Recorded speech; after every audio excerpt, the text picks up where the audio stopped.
Okay, take number 3. Fuck. I tried to film it an hour ago, way too hot, and then I tried to film it again, didn't realise that my mic wasn't connected, like a complete penis. So hopefully this works. So I've been in the Dominican Republic for 6 weeks now, and it's great. It's a Caribbean island.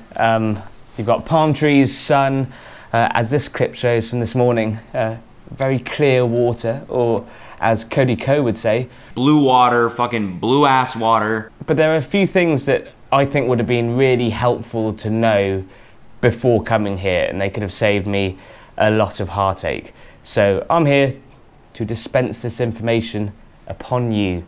So number 1, I might put one of those sound effects on.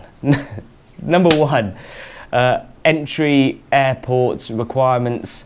A few people have messaged me about this. So there isn't a quarantine period when you arrive, or at least there wasn't in December, and I don't think there's one now. You also don't need a negative test to get on the plane, so they're obviously trying to attract tourists. You should know that there's a curfew though. In December it was, oh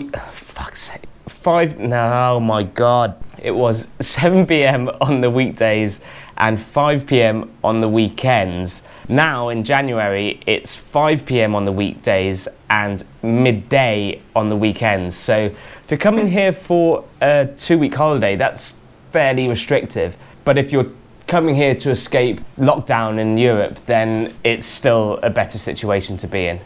Once you get to the airport, customs in any airport is not a pleasant experience, and things move at a different pace here. That pace is slow. It takes ages to get through customs. So whilst you can't be a dickhead and not let people off in front of you, there is an etiquette to getting off a plane. You let the rows in front of you go. Once you're off the plane, haul ass to customs. Get there as quickly as possible. Make sure you've gone for a pee before the plane even lands, because I was one of the first people from our plane to get to customs, and it still took me an hour and a half. I don't know how long it would have taken the people at the back of the plane. They might still be there. I don't know. Definitely would have taken them multiple hours. And it's really frustrating because at every customs in every airport, there's say 5 desks and 2 people manning them, with loads of other people just mooching about. I don't understand why they don't just fill all the desks and get people through customs quickly. It's incredibly annoying. And then once you get through customs, the arrivals area, at least when I was there, I don't know if a load of planes had come in, but it was chaos. It was the busiest arrivals area I've ever seen. And by that point, I was an hour and a half in the queue at customs. I was fed up. I said yes to the first taxi driver that came along. I didn't even negotiate, which is weird for me, considering I'm inherently a bit of a cheapskate. So that's the entry and airport stuff done. You know, was it as aggressive as the US? No. Was it the worst experience I've ever had at customs? Not quite, but an hour and a half does your patience wears thin. Oh, the sweats have already started. I don't know if you can see that little belly sweat. Okay, so number 2 is by far the most frustrating one. This island and electronics do not get on at all. So my phone doesn't charge because it says it's got moisture in the pores. Even though it doesn't feel that humid here, I think it is like 70%. This phone doesn't work, my spare phone doesn't work, and it's not an Android problem for all of you Apple fanboys. I know people with iPhones that have the same problem. I've left it in a bag of rice, I've left it out in the sun, still nothing works. So I had to go and buy a wireless charger to circumvent that issue, which brings me on to the second point. Oh, I'm sweating. So some things charge and some things don't charge. So that's the charger that I usually use for the equivalent in the UK, but it didn't work. Tried some guy here who had a super fast charger, that didn't work, and then eventually I bought a Samsung one and that seemed to work, even though this isn't a Samsung product. I'm not an electrician, so volts, amps, wattage, if you've got the answer, let me know. I appreciate that I'm not giving you any actual solution here, but things like this, portable speaker, just doesn't charge. I bought it in the airport and it doesn't work. I know somebody with some headphones that won't charge, and a girl actually, her laptop just got destroyed by a power surge, so it's really annoying. Again, I don't have the answers for you, but suffice to say that electronics are temperamental here, incredibly temperamental. Number 3, and this is so preventable, the mosquitoes here are relentless. I got eaten alive in the first few days, and stupidly, I didn't put any repellent on.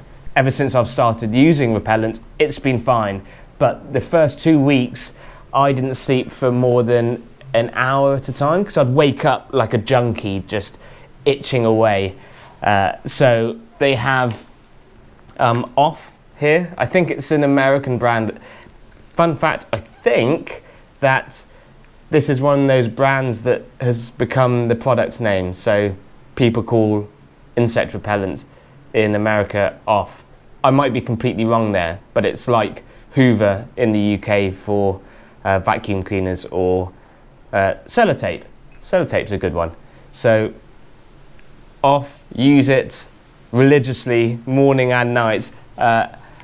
Also, they have these like rings that you light and you can just leave underneath you. Swears by these in the tropics, so light one of these, especially if you're working outside at a table, just light one and leave it under the table, and that with the repellent should be okay. Everybody knows somebody that seems to attract mosquitoes more than others. I'm that person. For the first 2 weeks, I felt like I was the blood bag for this nation's mosquito population. They might as well have hooked me up to an IV and just distributed it. Number 4 is ironic because it hasn't rained here in 2 weeks, but the first 2 weeks I was here, it rained a hell of a lot, and when it rains here, it does not fuck about. It's tropical storms, heavy rain. I actually sent my friend a video of a storm coming in. So this is exactly what I mean. It's not a bad day, I don't know if you can see it, but just walking home, maybe have like 5 minutes left, but then, I don't know if you can, yeah. That motherfucker is coming this way, and I'm going to get caught in it, so best hurry on home. This fucking rain every time. Oh well.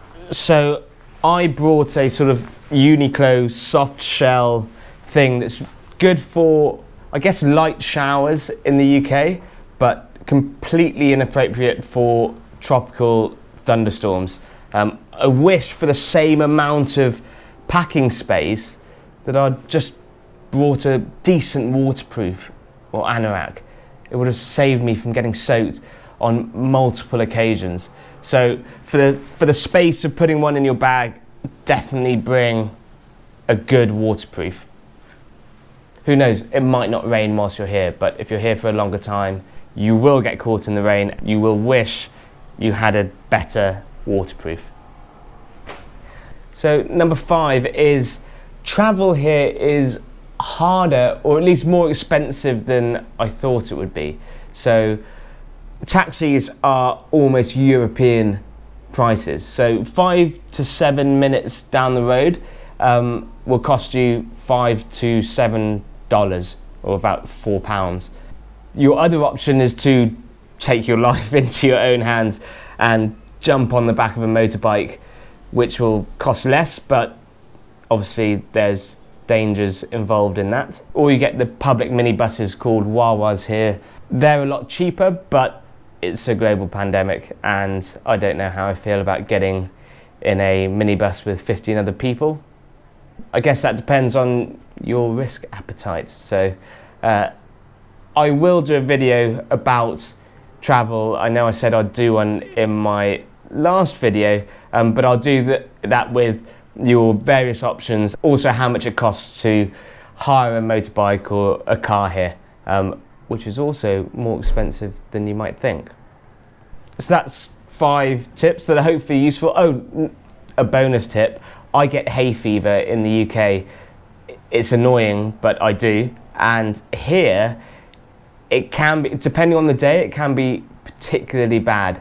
So if you're coming here for a holiday, I would definitely, if you suffer from allergies, I would just bring pills with you. So that's it. Some of them are preventable. You motherfucker.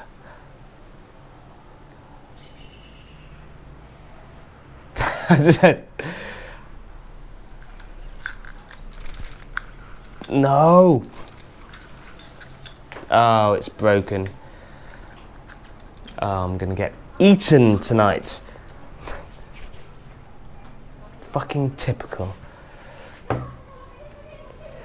So, that's it. Mosquitoes, as soon as you arrive. The biggest one is the electronics. I don't have an answer for that.